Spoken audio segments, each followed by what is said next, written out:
Welcome back to Yathra's kitchen. ഇന്നെന്താണെന്നല്ലേ, ചെറുപയർ കറിയാണേ. പക്ഷെ അതെങ്ങനെയാണെന്നറിയാമോ? മുളപ്പിച്ച ചെറുപയർ ഇങ്ങനെ ചാറ് വെക്കാമോ എന്നൊക്കെ ചോദിച്ച് കേട്ടിട്ടുണ്ട്. അപ്പോൾ ഞാൻ വിചാരിച്ചു ഇന്നൊന്ന് ചാറ് വെച്ച് കാണിക്കാമെന്ന്. അത് വേറൊന്നുമല്ല കേട്ടോ, കഴിഞ്ഞ ദിവസം കറി വെക്കാനായിട്ട് എടുത്ത് വെച്ചിരുന്നതാണേ.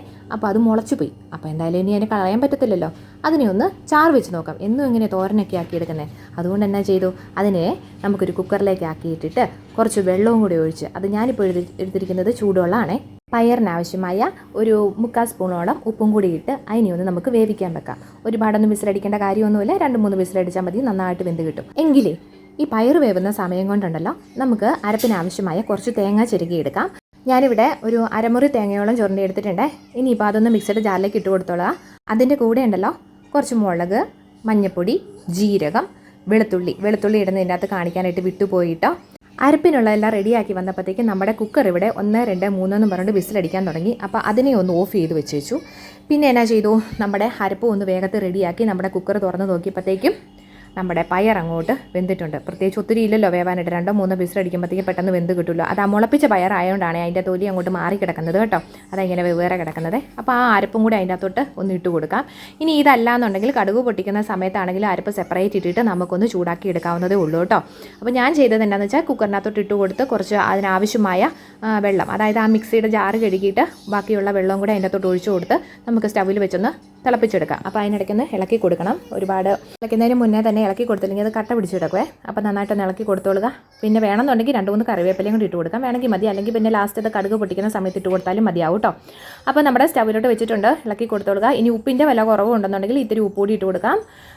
അങ്ങനെ നമ്മുടെ പയർ ഏകദേശം തിളച്ചുകൊണ്ടിരിക്കുകയാണ്, ഇളക്കി കൊടുത്തോളുക.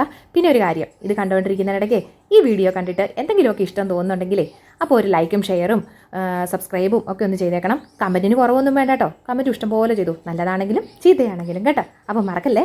പിന്നെ ഇത് തിളച്ചുകൊണ്ടിരുന്ന സമയത്ത് അന്നാൽ പിന്നെ എന്തായാലും ഒന്ന് ഉപ്പ് നോക്കിയേക്കാന്ന് വെച്ചു.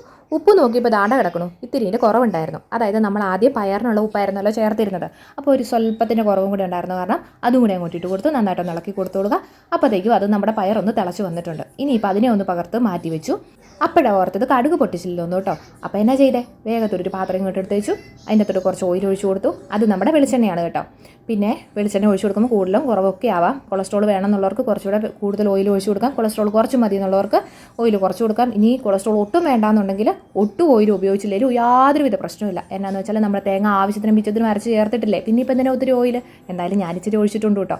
അപ്പോൾ അതിൻ്റെ അകത്തോട്ട് കടുക് ഇട്ട് കൊടുത്തോളുക. 2-3 മുളക്, 4-5 മുളകായാലും കുഴപ്പമൊന്നുമില്ല, എരിവിനനുസരിച്ച് എങ്ങനെ വേണമെങ്കിലും ആവാം. കുറച്ച് കറിവേപ്പില, ഇനി ഉള്ളിയും കൂടെ ഉണ്ടെങ്കിൽ ഉള്ളിയും കൂടെ ഇത്തിരി അരിഞ്ഞു കൊടുക്കാം. എൻ്റെ കയ്യിൽ ഉള്ളി ഇല്ലായിരുന്നു കേട്ടോ, അതുകൊണ്ടാണ് ഞാൻ ഉള്ളി അരിഞ്ഞിട്ട് കൊടുക്കാത്തത്. അപ്പോൾ ഇതെല്ലാം കൂടെ തട്ടിക്കൂട്ടി നമ്മൾ ആ മാറ്റി വെച്ചിരിക്കുന്ന പയറിൻ്റെ അകത്തോട്ട്, നമ്മുടെ പയറുചാറിൻ്റെ അകത്തോട്ട് അങ്ങോട്ട് ഒഴിച്ചു കൊടുത്തു. അപ്പം നമ്മുടെ എന്താ പറയുക, മുളപ്പിച്ച പയർ കറി വെച്ച് നോക്കി. ഞാൻ നോക്കിയിട്ട് എന്നെ സംബന്ധിച്ച് യാതൊരുവിധ വിഷയവും കണ്ടില്ല, അടിപൊളിയാണ്, ടേസ്റ്റ് ചെയ്യണം.